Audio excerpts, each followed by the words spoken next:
नमस्कार, आप देख रहे हैं शेयर बाजार सबका अधिकार और ईटी नाउ स्वदेश के सभी दर्शकों को और खास तौर पे शेयर बाजार सबका अधिकार के सभी दर्शकों उन तमाम रिटेल निवेशकों का जो इस शो से जुड़े और जिन्होंने बड़े कम वक्त में इसे बेपनाह प्यार दिया, उन सभी को हमारी ओर से ढेर सारी शुभकामनाएं। और शुरुआत करेंगे इस वक्त की एक बड़ी और अहम खबर से। कैबिनेट की बैठक में डीएपी की सब्सिडी बढ़ाने पर फैसला हो सकता है। इस खबर पर ज्यादा जानकारी के साथ प्रकाश प्रियदर्शी जुड़ चुके हैं। प्रकाश, बताएं क्या खबर छनकर सामने आ रही है? देखिए, सबसे पहले अपने सभी दर्शकों को 9 साल की ढेर शुभकामनाएं। और नए साल की पहली कैबिनेट की बैठक चल रही है, कुछ देर पहले शुरू हुई है और सूत्रों के हवाले से जो जानकारी हमें मिल रही है उसके हिसाब से 2 इम्पोर्टेंट एजेंडा है और किसानों के लिए खुशखबरी आ सकती है। पहला तो ये कि जो डीएपी पर सब्सिडी की रकम है, जो अमाउंट है जो सरकार की तरफ से आती है, उसमें बढ़ोतरी की जा सकती है। और इसके पीछे का मकसद ये है कि इंटरनेशनल मार्केट में डीएपी की प्राइसेस में भी बढ़ोतरी हुई है। जो रॉ मटेरियल इंपोर्ट किए जा रहे हैं उसमें काफी बढ़ोतरी हुई है पिछले 4-5 महीनों के दौरान। और दूसरा, डॉलर के मुकाबले रुपए में जो गिरावट आई है उसकी वजह से जो इम्पोर्टेड कॉस्ट है उसमें भी बढ़ोतरी देखने को मिली है। लिहाजा इंडस्ट्री सरकार से इस बात की अपील कर रही है कि उनके पास 2 ही ऑप्शंस हैं, या तो सब्सिडी की रकम में बढ़ोतरी की जाए ताकि किसानों के ऊपर कोई बोझ न पड़े, या फिर उन्हें इस बात की इजाजत दी जाए कि एमआरपी में बढ़ोतरी की जाए। सरकार ये नहीं चाहती कि किसानों के ऊपर कोई बोझ पड़े, लिहाजा सब्सिडी की रकम में बढ़ोतरी, जैसा कि हमें सूत्र बता रहे हैं, प्रति बैग के हिसाब से करीब 150 से 200 रुपए के आसपास की बढ़ोतरी की जा सकती है। लिहाजा जो ओवरऑल एलोकेशन होगा उसमें सरकार इजाफा करेगी। इसके अलावा जो डीएपी के शॉर्टेज है, इसकी खबरें आ रही हैं देश के कई हिस्सों से, और सरकार ये नहीं चाहती कि इसकी कोई दिक्कत हो। कंपनियों को प्रोत्साहित किया जाता है कि वो ज्यादा से ज्यादा डीएपी इंपोर्ट करें। इस बात को ध्यान में रखते हुए सब्सिडी की रकम में बढ़ोतरी की जा सकती है। दूसरा इंपॉर्टेंट एजेंडा है वो पीएम किसान फसल बीमा योजना से संबंधित है, जिसकी मियाद को सरकार बढ़ा सकती है ताकि किसान इसके तहत रजिस्टर्ड कराएं और इसका फायदा लें। बहुत बहुत शुक्रिया करेंगे प्रकाश इस विस्तृत जानकारी के लिए। तो कैबिनेट डीएपी खरीद के लिए सब्सिडी राशि बढ़ा सकती है। नए साल की जो पहली कैबिनेट थी उसके एक अहम फैसला जो हमें सूत्रों के हवाले से छनकर बात सामने आ रही है, उसमें हमने आपको तमाम जानकारी दी जिस पर मंथन चल रहा है। आधिकारिक जो फैसला है उसका इंतजार हमें करना होगा। लेकिन इन सब के बीच में अगर हम फर्टिलाइजर स्पेस को देखें, खासतौर पर केमिकल और फर्टिलाइजर सेक्टर को, तो कल भी हमने देखा था कि एक हरियाली साफ तौर पर नजर आ रही थी। हमारे साथ 2 बेहद खास मेहमान हैं, तो सबसे पहले जरा इसी पर चर्चा कर लेते हैं। हमारे साथ इस चर्चा में 5 पैसा कैपिटल के सचिन गुप्ता और जेएम फाइनेंशियल के अक्षय भागवत दोनों बने हुए हैं।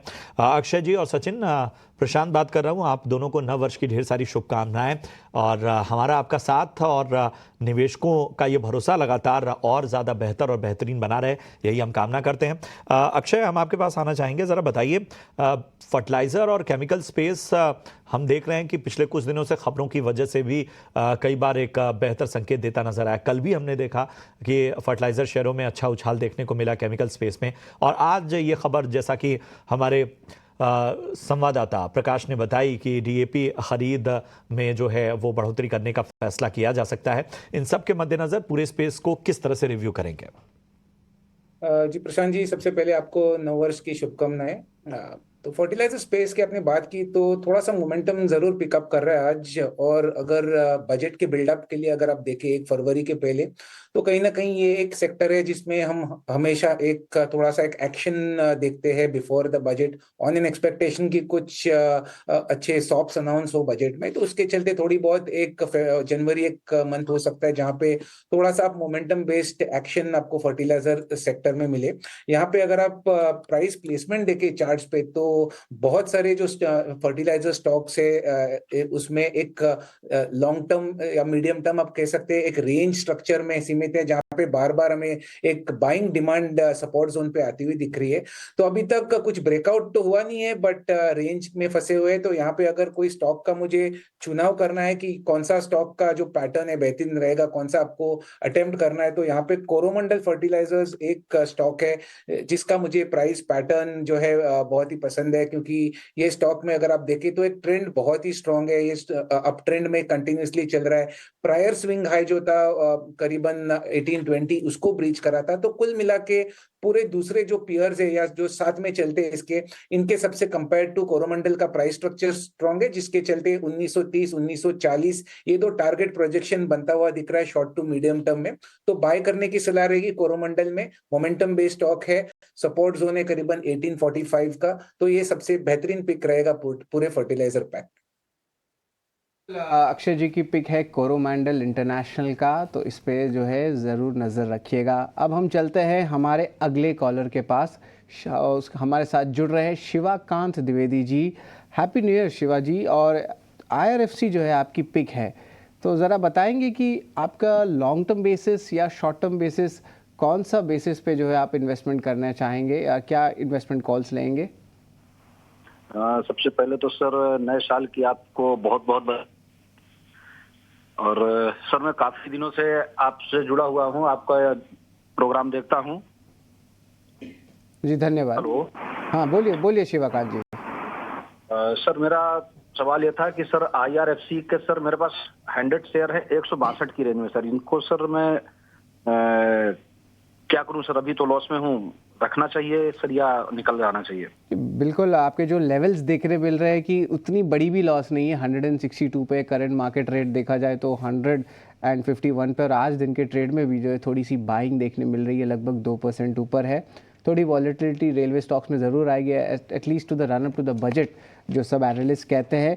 लेकिन सचिन जी, हम जानना चाहते हैं कि ये लॉन्ग टर्म बेसिस पे और इवन 1-2 महीने के इन्वेस्टमेंट हॉरिजन बेसिस पे भी जो है, क्या लगता है IRFC के क्या लेवल्स हो सकते हैं? सचिन जी बताएं। जी शरद जी, देखिए अगर चार्ट स्ट्रक्चर देखें तो डेली चार्ट्स पर एक चैनल फॉर्मेशंस में मूव करता हुआ नजर आ रहा है। हालांकि अगर हम देखें 30 दिसंबर के आसपास का जो 2 दिन पहले का जो मोमेंटम है, एक अच्छा रिबाउंड लोअर साइड में 144 145 के सपोर्ट जोन से हमें देखने को मिला है। स्टॉक अभी थोड़ा सा साइडवेज होता हुआ दिखाई दे रहा है, बट मुझे लगता है कि पोजीशंस को होल्ड कर सकते हैं। डाउन साइड में 140 का ही स्टॉप लॉस रहेगा। 140 के स्टॉप लॉस के साथ में पॉसिबिलिटीज है कि एक बार पोजीशंस को होल्ड रखिए। और अपसाइड में मुझे लग रहा है कि जैसे ये 153 155 ये लेवल्स को ब्रेक करता है, तो फिर पॉसिबिलिटी टारगेट्स 170 175 तक के शॉर्ट टू मीडियम टर्म में देखने को मिल सकते हैं। तो पोजीशंस में बने रहिए, बट 140 के स्टॉप लॉस जरूर मेंटेन कीजिए। बिल्कुल, तो यहाँ पे आपको इंपॉर्टेंट लेवल्स दे दिए गए हैं IRFC पर। लेकिन हमें कई सवाल YouTube पर आ रहे हैं, तो वहाँ से भी कुछ सवाल ले लेते हैं। अक्षय जी, आपके पास आना चाहूँगा इस सवाल के लिए। ये सवाल धीरज का है NMDC पर। हालांकि इन्होंने बताया नहीं कि कौन से रेट से इन्होंने खरीदा है, बस इतना पूछा है कि अब और कितना गिर सकता है स्टॉक। हम देख रहे हैं कि दिसंबर हाई से देखें तो स्टॉक लगभग 20% गिर चुका है। इसके साथ साथ RSI भी अगर देखें तो 24 पर आ चुका है। तो बताइए स्टॉक पर आपका क्या व्यू बन रहा है? साथ ही साथ इस सेगमेंट में हम बेसिक टर्म रिलेटेड डाउट भी लेते हैं, तो जो RSI है उसे कैसे यूज किया जाए वो भी बता दीजिए। जी, तो सबसे पहले NMDC का व्यू शेयर करूंगा कि NMDC जो है एक ट्रेडिंग सपोर्ट पे आ चुका है। में सपोर्ट जो है लेवल 65 है। क्या ये सपोर्ट इसलिए इम्पोर्टेंट रहेगा क्योंकि अगर आप इसका प्राइस स्ट्रक्चर थोड़ा लॉन्गर टर्म चार्ट्स देखें तो एक मेरे हिसाब से 2024 में मार्च में ये स्टॉक ने यही स्तर से 64-65 के लेवल से 85 या 90 के लेवल छुए थे। तो एक काफी अहम सपोर्ट है। और RSI जो है जिसकी बात अपने की 24 जो चल रहा है अभी काफी ओवरसोल्ड है, उसके चलते थोड़ा बहुत एक ट्रेडिंग पुलबैक जरूर हम ये करंट लेवल पे एक्सपेक्ट कर सकते हैं। तो करंट लेवल पे सिर्फ उनको बाय करना है जिनका ट्रेडिंग का शॉर्ट टर्म नजरिया है। यहाँ से एक पुलबैक अगर बनेगा स्टॉक में तो 70 तक बन सकता है। और जिनके पास है ऑलरेडी इनमें निवेश किए हुए हैं, उनको एक स्ट्रिक्ट स्टॉप लॉस आपको बनाना है करीबन 60 रुपीज का और होल्ड करना है। तो होल्ड करने की राय है क्योंकि सपोर्ट पे चल रहा है। 60 का स्टॉप लॉस, रिकवरी होता है तो ट्रेडिंग का टारगेट 70, थोड़ा मीडियम टर्म का टारगेट एक्सटेंडेड रिकवरी में 80 तक हो सकता है। अभी दूसरा सवाल था कि RSI को हम कैसे रीड करें। तो टेक्निकल पैरामीटर्स में जो RSI है इसका फुल फॉर्म है रिलेटिव स्ट्रेंथ इंडेक्स इंडिकेटर। और ट्रेडिशनली जिसका जो यूज किया जाता है टेक्निकल एनालिसिस में, वो हम यूज करते हैं देखने के लिए कि जो स्टॉक या इंडेक्स हम चेक कर रहे हैं वो ओवरबॉट है कि ओवरसोल्ड है। तो आपको जो है ये जो एनालिटिकल जो ग्राफ है, नॉर्मली एनालिस्ट अपने प्राइस ग्राफ के नीचे इसको प्लॉट करते हैं। और अगर RSI का रीडिंग जब भी 70 के ऊपर चलता है तो इसे हम ओवरबॉट कहते हैं, और जब भी 30 के नीचे चलता है तो उसे ओवर सोल्ड कहते हैं। पर तुरंत हमको 70 के ऊपर क्रॉस गया या तो इसको ओवरबॉट, इसको नहीं आपको जज करना है, क्योंकि इसको हमेशा कोई भी इंडिकेटर हो, इसको आपको प्राइस एक्शन के साथ जोड़ना जरूरी है। तो एक कंडीशन रहता है हमेशा कि जब भी RSI 70 ब्रीच करे तो ओवरबॉट जरूर हो गया, पर जब तक 70 ब्रेक करके वापस नीचे 70 के नीचे क्रॉस ना करे तब तक आपका सेल सिग्नल जनरेट नहीं होगा। सिमिलरली अगर 30 के नीचे गया है तो ओवरसोल्ड जरूर कहेंगे, पर ओवरसोल्ड देख के तुरंत आपको बाय नहीं करना है। जब तक इंडिकेटर 30 को वापस ब्रीच ऊपर न करे तब तक इसको आपको बाय नहीं करना है, क्योंकि 30 के नीचे भी बहुत टाइम स्टॉक RSI स्पेंड कर सकता है और आपका स्टॉक जो है सेलिंग मोड में चल सकता है। तो ये तो कंडीशंस बहुत ही आपको गहराई से देखना है। इसके अलावा बहुत सारे अलग चीजों भी है RSI के, पर प्राइमरली एक ओवरसोल्ड या ओवरबॉट ये चेक करने के लिए RSI देखा जाता है। तो NMDC के साथ कंपेयर करें तो RSI ओवरसोल्ड जरूर है, पर 30 के ऊपर एक बार क्रॉस करने दे RSI एज एन इंडिकेटर को। प्राइस क्रॉस करेगा तो RSI भी क्रॉस करेगा और आपका बाय सिग्नल जनरेट हो जाएगा। ये है राय आपको मिलती हुई। बढ़ते हैं आगे। आनंद देवनाथ हमारे अगले कॉलर जुड़ चुके हैं। Anand ji, happy new year. बताइए किस स्टॉक पे आपका सवाल है? जी हैप्पी न्यू ईयर सर। मतलब मेरा जो सुजलॉन एनर्जी है 68 में लिया था, 1000 क्वांटिटी लिया था मैंने, 2000 क्वांटिटी। तो इसको क्या करें अभी? अच्छा, सुजलॉन लिया आपने और RVNL भी लिया है क्या आपने? नहीं, और रेल विकास निगम भी लिया था, वो तो 1000 लिया, वो क्वांटिटी 438 में लिया था। अच्छा, चलिए। तो RVNL 438 में लिया है, सुजलॉन 68 पे लिया है ना आपने? जी बिल्कुल जी। नजरिया बताएंगे कितना समय दे सकते हैं? मतलब ये मैं तो सोच रहा था कि इसी साल में, मतलब ये तो 3-4 महीने तो हो गया, ये थोड़ा सा लॉस ही चल रहा है अभी। ठीक। थोड़ा सा उठा है, इससे पहले भी थोड़ा सा ठीक डाउन है, था। तो अभी ठीक। क्या करें? मेरे को ठीक है। मतलब थोड़ा सा बिल्कुल। डाउट फील हो रहा है ना कि अभी एग्जिट कर दूं कि होल्ड करूं। बिल्कुल बिल्कुल। चलिए सचिन, मैं आपके पास आना चाहूँगा। इन्होंने जब से इन्वेस्ट किया तब से थोड़ा सा इनको नुकसान ही हो रहा है। और लेकिन बात करें अगर हम RVNL की ख़ास तौर पे, तो कल अहम खबर आई थी ऑर्डर्स को लेकर और कुछ बिडिंग को लेकर। 137 करोड़ के प्रोजेक्ट के लिए सबसे कम बोली RVNL ने लगाई थी। हमने रेलवे शेयरों में एक मोमेंटम तो देखा था, लेकिन देखना होगा कि क्या इनका जो भाव है, जो अभी तो खैर उस भाव के आसपास ही है, 438 इन्होंने रेल RVNL खरीदा हुआ है, सुजलॉन 68, इन दोनों पे क्या राय होगी? बताइए, क्या नजरिया लेकर चलना चाहिए? प्रशांत जी, सबसे पहले आपको नववर्ष की हार्दिक शुभकामनाएं। और अब बात करते हैं यहाँ पर सबसे पहले RVNL की। सो RVNL के अंदर एक 400 के आसपास के एक इमीडिएट सपोर्ट्स, जो ट्रेडिंग एरियाज, ट्रेडिंग सपोर्ट्स हम जिसको बोल सकते हैं, अराउंड दैट लेवल से एक पुल बैक मोमेंटम जो है वो कंटिन्यू होता हुआ नजर आया। मुझे लग रहा है एक बार अभी 400 के आसपास तो इमीडिएट लेवल बेस एक बन चुका है यहाँ पे। एंड चूंकि बजट भी फेब के आसपास में रिलीज होगा और काफी एक्सपेक्टेशंस रेलवे और अदर सेक्टर्स को रहती है, सो मुझे लग रहा है कि एक मोमेंटम यहाँ पर जो है वो कमिंग डेज में देखने को मिलना चाहिए। 430 आसपास ही घूमता हुआ नजर आ रहा है। इनकी कॉस्ट के पोजीशंस में बने रहने की यहाँ पे सलाह रहेगी। अपसाइड में जो पोटेंशियल मुझे नजर आ रहा है यहाँ पे वो 480 टू 500 तक के लेवल्स हो सकते हैं नियर टू शॉर्ट टर्म के अंदर। डाउन साइड में एक स्टॉप लॉस सजेस्ट करूंगा जिसके साथ में वेट किया जा सकता है। सो स्टॉप लॉस पॉइंट रहेगा 385 का। 385 के स्टॉप लॉस के साथ में पोजीशंस में बने रहिए। अपसाइड पोटेंशियल्स 480 और 500 तक के लिए हम स्टॉक के अंदर देख सकते हैं। इसके बाद हम बात करते हैं नेक्स्ट, जो कि इनका स्टॉक है सुजलॉन। सो सुजलॉन एनर्जी में अगर हम देखें तो काफी टाइम से ना एक थोड़ा सा रेंज में मूव करता हुआ नजर आ रहा है। हायर साइड में 68, 70 वो एक हर्डल फेस कर रहा है, while on the down side में 60 के आसपास में एक बेस बना हुआ है, 68 इवन 58 के आसपास में एक बेस बना हुआ है। And with in that range जो है वो काफी टाइम से जो है वो मोमेंटम से यहाँ पे कंटिन्यू होते हुए नजर आ रहे हैं। लेकिन लोअर साइड में अपने एक इमीडिएट सपोर्ट्स के साथ के अराउंड से स्टॉक के अंदर जो है वो मोमेंटम बढ़ता हुआ नजर आया है। प्रीवियस ट्रेडिंग सेशंस में एक फॉर्मेशंस, बुलिश फॉर्मेशंस बनते हुए स्टॉक के अंदर दिखाई दे रहे हैं। तो यहां पर भी पोजीशंस में बने रहने की सलाह रहेगी। स्टॉप लॉस 57 का मेंटेन कर सकते हैं। अपसाइड पोटेंशियल्स मुझे लग रहा है एक बार 70 और 72 यहां तक के लिए नियर टर्म में देखने को मिल सकता है। Once prices sustain above the 72 levels, जहां पर हम एक रेजिस्टेंस एरिया देख रहे हैं, वो लेवल्स अगर ब्रेक होते हैं तो फिर पॉसिबली 78 और 80 तक के भी टारगेट्स हमें सुजलॉन में देखने को मिल सकते हैं मीडियम टू लॉन्ग टर्म के अंदर। सो पोजीशंस में बने रहने की सलाह रहेगी, बट स्टॉप लॉस रहेगा 57 का। जी बिल्कुल, इम्पॉर्टेंट लेवल्स सुजलॉन एनर्जी को बताते हुए हमारे साथ जुड़े हैं सचिन जी। लेकिन ऑफ कोर्स एनर्जी थीम की अगर बात हो रही है तो हमारे अगले कॉलर जो है राम यादव जी नासिक से हैं। राम यादव जी, आपको सबसे पहले तो इस वर्ष की हार्दिक शुभकामनाएं, नए वर्ष की। Thank you sir. तो सर आपका स्टॉक सर आपका स्टॉक NHPC है और आपने जो बाइंग प्राइस रखी है वो 101 रुपीज़ पर शेयर का, और आपने 5,000 शेयर्स लिए हैं। करंटली देखा जाए तो आज थोड़ी सी जो है माइनर गेंस पे तो ट्रेड कर रही है स्टॉक, लेकिन फिर भी जो है एक सिग्निफिकेंट आप कह सकते हैं 15 से लेके 20% तक का जो है आपके लॉस दिखाई जा रही है। तो ऑफकोर्स थोड़ी सी करेक्शन ज़रूर आई है, लेकिन अब देखा जाए तो जुलाई के हाई से देखें तो स्टॉक में बड़ी करेक्शन आई है। 110 के लेवल्स के थे और अब जो है करंटली देख रहे हैं अराउंड 80-82 के लेवल्स पे जा रहे हैं। तो सर राम सर, आपका जो सवाल है कि आप कितने दिन तक जो ये स्टॉक रखना चाहते हैं, आप ज़रा बताएंगे आपकी क्या इन्वेस्टमेंट हॉरिजन है? Sir 7 to 8 month.